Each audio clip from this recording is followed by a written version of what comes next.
everybody, and welcome to the Dr. Psych Mom Show. Today I'm going to do a subscriber request of what do you do when, or explain the phenomenon, or just really commiserate with when your partner has taken something sexual off the table that they used to do with you, or relatedly, these things were asked separately, but they're very related, or when a partner says they used to do something with somebody else, with a prior partner, that they do not want to do with you. So these things are related in that you no longer get to do, or perhaps never get to do, something that you yearn for.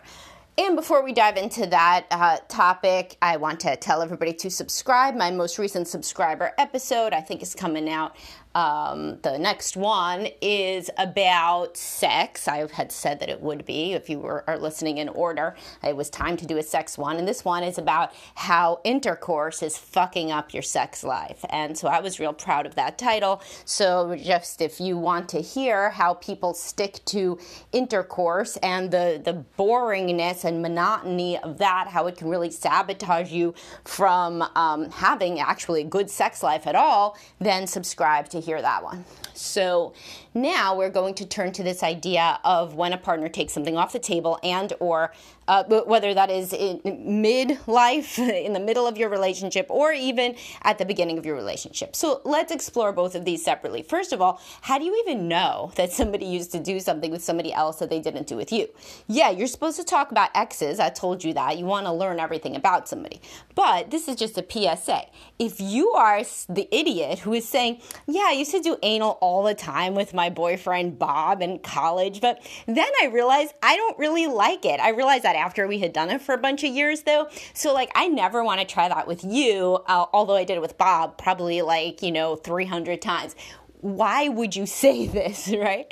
I mean, this is just not tactful. As I said in the podcast about asking about exes or about being honest or somewhere, I said, don't be an asshole, you can lie and tell your wife that she looks good in a dress as long as she's not going to go get photographed for a magazine in it, don't tell your husband, or your wife. I mean, it usually doesn't go in that situation. I've never heard of a man being like, yeah, I used to tie up my college girlfriend all the time. She really liked it, but I refuse to do that in this marriage. No, that just doesn't happen.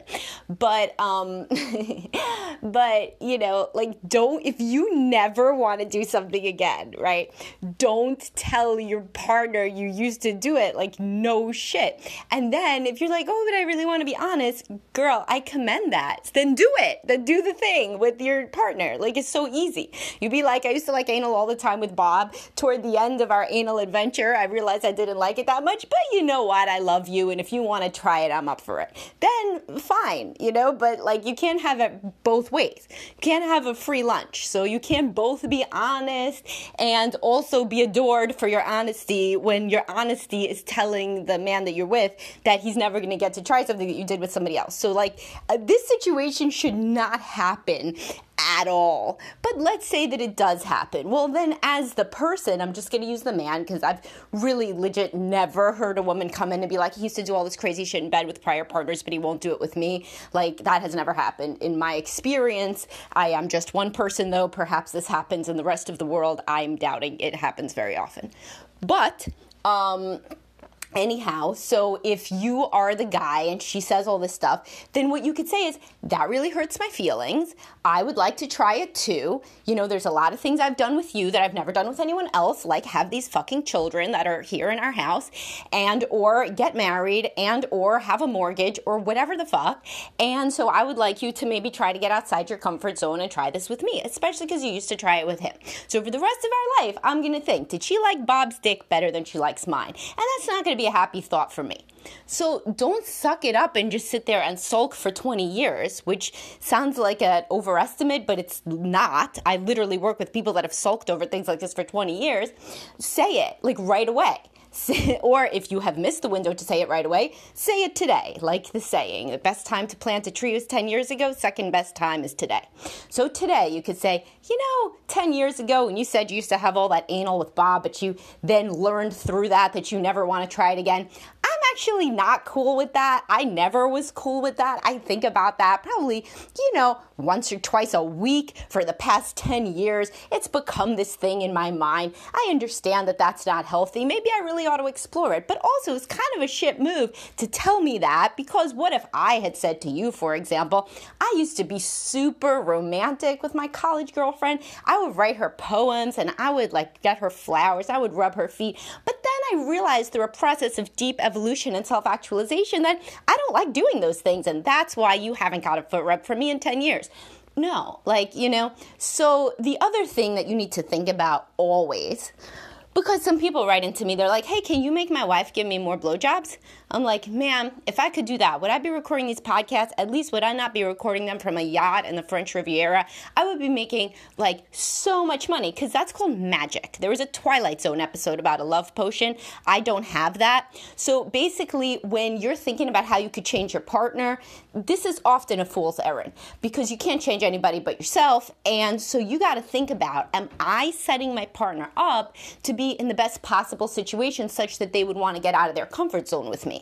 So in the prior example, let's say that you are a guy whose wife complains about him not being romantic or not being emotionally present or not anything else. Well, why would she try to do something potentially uncomfortable that she already thinks she doesn't like? And, this relates to having done it with you previously. We could get to that in depth in a second. But why would she try something new if you don't try something new? I have a post called, if you're more open-minded outside the bedroom, your wife will be more open-minded inside the bedroom. Unless your wife is a sociopath, which is very low odds. You probably only think that because you're mad. But for real, unless your wife's a sociopath, if you're nice to her, she's going to be nice to you. And that's literally it. Most people, though, want a free lunch. It's just human nature. So most people want to not really change how they act with their wife, but yet have their wife say, hey, I just had a good idea about doing anal like I used to do with Bob. Man, that's not going to happen. I have a bridge to sell you if you think there's any podcast that can make that happen. But if you're proactive and you're working on whatever the hell her problem is with you, because she's always got one. It's a relationship. You're not perfect. You're probably pretty annoying in many ways, same as she is. So if you really work on yourself, then maybe when you couple this with actually being open and real and vulnerable, e.g. the statement that I gave you about how this anal thing with Bob has really bothered you, she may well try it. She really may. And I've seen things like that happen within couples counseling where people say, you know what, my partner's trying so hard to change, I am going to try to change too. Now, what about the situation where your wife has taken something sexual off the table that she used to do? Well, this is not a unique situation. This is called monogamy. I write about it 1,000 times on my blog. And this is just the normal trajectory of a sex life. People do a whole bunch of shit at the beginning when their hormones are racing and their adrenaline is racing. It seems like a real good idea to give you head in a bathroom of a party. And then life happens, you have kids, her hormones tank, you're no longer novel, and she realizes she doesn't really like giving blowjobs that much anywhere. So this is not an unusual situation. However, you're going to be much more likely to be in a situation where she's like, literally, I will never give you a blowjob again, if she thinks that you're a huge prick. And if you are a huge prick, then that would be the thing to work on first. There is no situation that I see, no man that comes into me that thinks that he's like an awesome, stellar husband, he deserves all the blowjobs that he wants, that his wife agrees. I've not seen it happen, because the sort of person who does not think that they can improve is a difficult, stubborn person. So first, clear the runway. If you're going to go to couples counseling, I say this all the time, to my own financial detriment and that of my colleagues, try to expedite the process, right? Try to do as much work on your own before you get into couples counseling. Do a real deep dive. Say, I'm asking my wife to get outside her comfort zone. She said, you know what, now that I'm older, I've realized blowjobs are a tool of the patriarchy and I'm done. Yeah, okay, you could say nothing I could do to destroy the whole patriarchy and, in between work and taking the kids to Little League. However, what she may mean by that is also, Also, you're a huge prick. But she doesn't want to like get into some sort of big fight right now. We do have to get to Little League, etc. So you have to do a really objective self-inventory. And you have to say, am I the sort of guy, and I have a podcast about this, do I deserve the marriage I say I deserve? Do you deserve the woman who no longer has any biological desire to give you head? Do you deserve that? Are you being the guy who gets outside your own comfort zone on a regular basis for your wife? Or can you be argumentative, difficult, sulky, stubborn, devil's advocate, and all sorts of other frustrating, irritating personality traits? Because if you can, then there's like a much easier linear relationship between your sex life and your behavior. And although at first you may think, well, that's depressing, I can't change my personality. Of course you could change your personality. Like, that's therapy. Therapy like makes people less of assholes. Like, that's like a lot of what we do, because we're cultivating empathy, perspective taking, self-esteem, all of the sorts of things that help people be stronger, kinder, and more flexible individuals. So if you want your wife to be working on flexibility, then you want to say something like, you know, that makes me really sad that you said that you don't, that you realized that you never liked blowjobs at all. It was one of my favorite parts of our sex life. What is it that I can do to be better here? Like, I obviously, you know, I would be asking you to go outside your comfort zone. What can I do go outside my comfort zone? We, of course, should be going outside our comfort zones. We are married to other human beings that are not clones of ourselves. So going outside our comfort zone for the other's benefit should kind of be de rigueur. Have I, though, been doing this? Or am I just telling you to do shit that I don't do?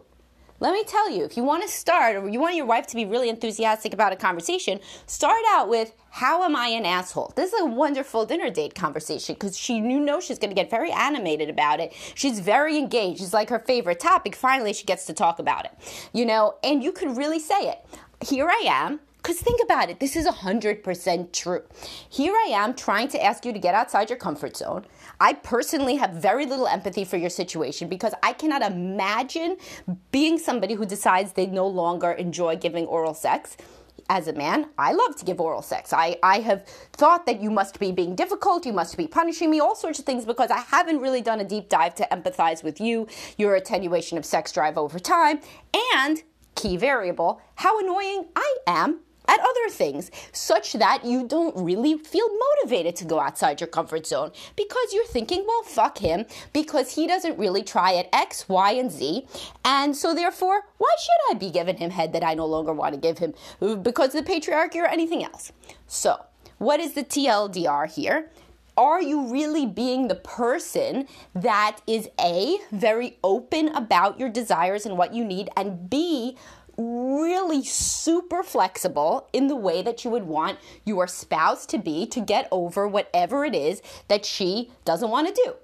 Now, you could say, why doesn't she want to do it? Isn't that evidence that we're not meant to be? If she liked anal with Bob and she didn't like anal with me? No. She was at a different stage in her life. She was trying out new things. Guess what? When she was 9 years old, she liked to play hide and go seek. She liked to play jacks. She liked to jump rope. She don't do any of that shit anymore. She's at a different phase. It has absolutely nothing to do, usually, with you. However, it may have something to do with you now, in as much as that she, like, listen, her general desire for anal doesn't have much to do with you. She doesn't want it.